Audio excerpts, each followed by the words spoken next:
नमस्कार, मैं अनिल कुमार। मेरे भाई आप सभी का बुद्धा संस्थान पर स्वागत करता हूं। कैसे हैं आप लोग? सभी लोग अच्छे हो गए? पढ़ाई लिखाई भी अच्छी तरीके से चलते हैं। आज तो शुरुआत करते हैं सुपर 10 की सीरीज में।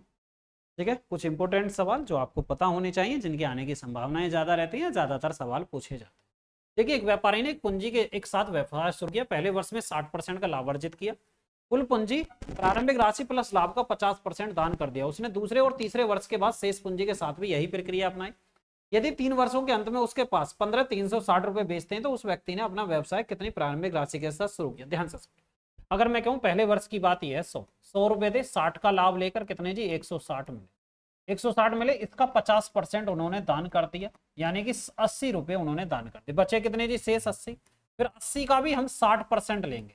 80 का 60%, 8 6 48, कितना निकल कर आएगा? 8 4 12, 128। 128 का भी 50% अगर हम यहाँ पर घटाएंगे, 64 निकल कर आए। अब हमारे पास 64 है और 64 का भी 60% अगर हम लेंगे, भाई 6 चौक 24, 6 छंग 36, 38.4, तो कितना हो गया भाई? 4 इधर हो गया, यानी कि कितना बेचा गया? 4। 8 4 12, 1 6 3 9 1 10, 102.4।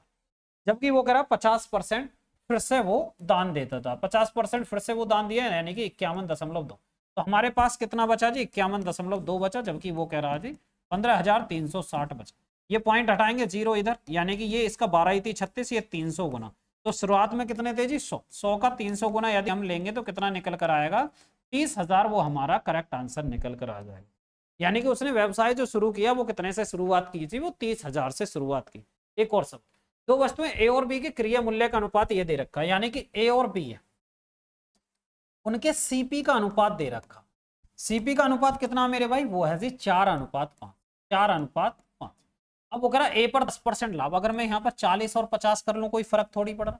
वो कह रहा जी ए पर 10% का प्रॉफिट, यानी कि 10% प्रॉफिट, ये 4। वो कह रहा बी पर 20% का लाभ। 50 का 20%, 5 दूनी 10, 10 यहाँ।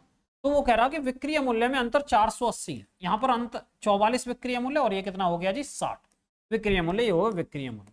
अब इन दोनों में अंतर कितना है? यहाँ पर 44 और इधर कितना जी? 60। यहाँ पर कितना जी? 16 का। और वो कितना कह रहा है जी? 480। ये कह रहा है 16 का 3 गुना, वो कह रहा है 30 गुना। 16 3 48। तो ये कह रहा है ए बी और ए के क्रिय मूल्य में अंतर होगा। अंतर कितने का? यहाँ पर 10 का।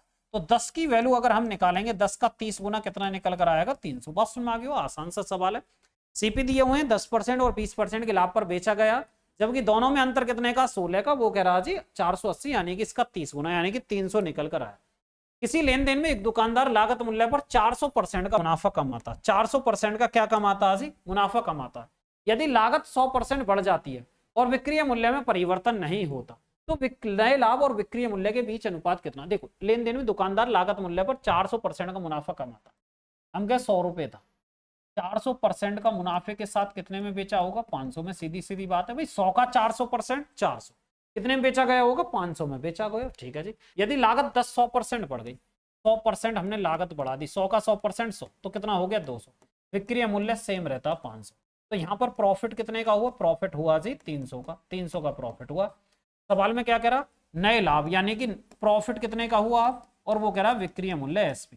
प्रॉफिट हुआ जी 300 का, और यहाँ पर लाभ कितना हुआ? विक्रय मूल्य कितना जी? 500।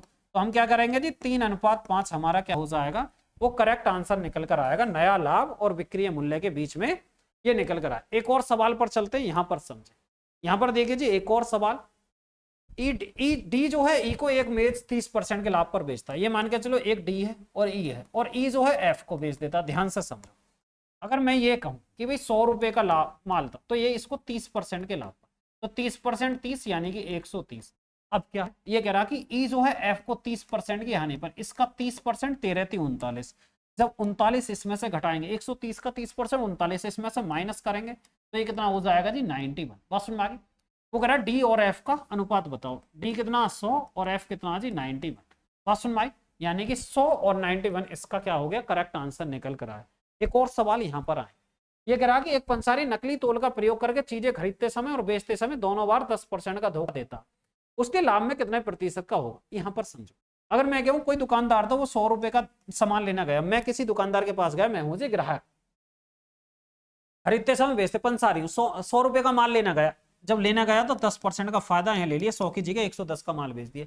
अब मैं इतना तेज हूं कि भाई 110 पर 10% का लाभ लेकर मैंने बेच दिया, 121 में 100 का माल 121, यानी कि 21% का क्या कमाया जी, प्रॉफिट कमाया।